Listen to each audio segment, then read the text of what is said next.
Hello, my lovelies, and welcome back to the Portfolio Way, a channel where we discuss a multi-threaded life and building that on purpose.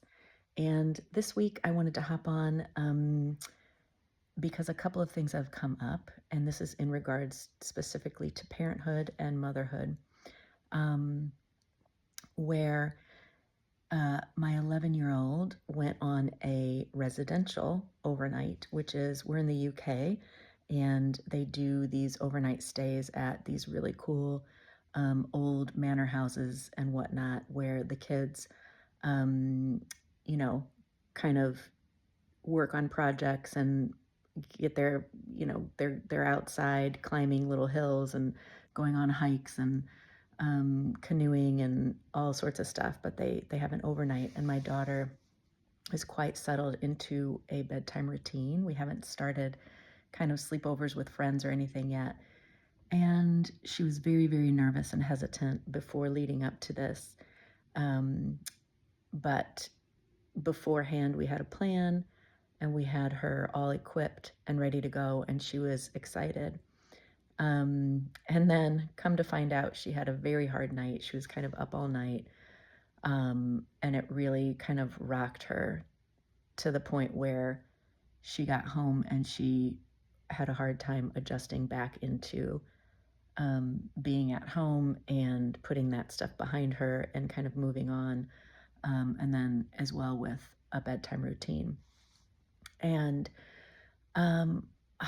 I was kind of at a loss for words, because obviously we just kind of want to reassure them and fix it and say, you're back now, it's over, you did a great job. And it wasn't working. And when you can't sleep and you can't turn your brain off, and she's saying, my eyes just keep blinking, I don't want to close them, there's not enough light, pretty traumatized. And this is night after night, and then you're tired, and this could be just any time in a child's life when they're having sleep regression or sleep problems. It's that kind of witching hour where you were exhausted and you need them to get to sleep. You don't know how to get them to sleep. And so we had a really hard time, and I kind of came to a bit of an epiphany. I love Martha Beck. I listen to all her books and follow her. And she always quotes Hafez, a poet, who says, troubled, then stay with me, for I am not. And it resonates with me so much, because when someone's dysregulated in their nervous system, one of the only things you can really do is to be regulated in your nervous system. But that comes back with, you're triggered, basically. Someone's freaking out, someone's having a panic attack or a tantrum or a meltdown. Your nervous system is not okay, and you need it to be okay. And as I was laying there while she was crying, and I just had my hand on her back, and I was trying to regulate my own breathing and my own system, I thought about my time with my son in the NICU.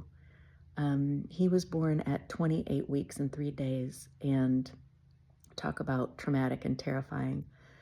But there was so much magic in that space. And one of the things that they taught us, parents, is the notion of kangaroo care. And kangaroo care means you take this teeny tiny preemie baby who weighs 2 pounds, and you put it in your camisole or under your shirt, basically skin to skin. So you wear them like this, essentially. So this whole third trimester was spent skin to skin on my chest, or on my husband's chest, or my mother's chest. And as much time as possible that you can spend like that is for the better.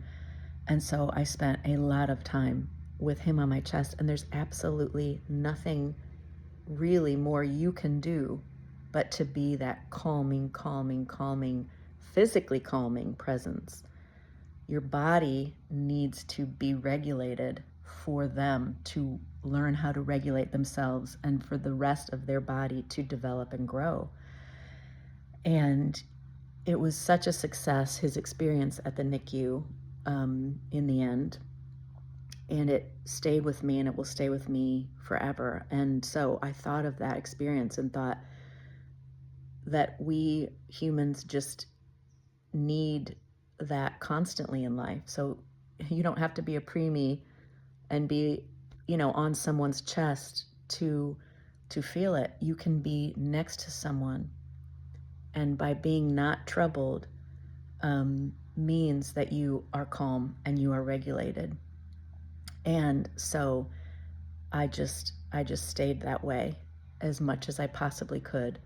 And she finally did fall asleep. And it's not going to completely fix everything, but the more I can be regulated, you are subtly teaching her how to do it herself. And this came up with my sister and her son, who is experiencing a big world and big feelings and big emotions right now, who's the same age. And I think that it's the hardest thing to try to regulate yourself in the middle of complete chaos and meltdowns and loss of control, but that this just might be the answer that that family is seeking. And so if anyone is feeling this inside and or outside with your family, friends, and people you love, please try it. And practice makes perfect. And so don't give up. We are all out here doing our best. I'm here for you. I would love to hear your insights. I would love to hear any comments that you have to share with me. And if you tried this practice, I would love to know how it worked for you. So, troubled, then stay with me, for I am not. Love you.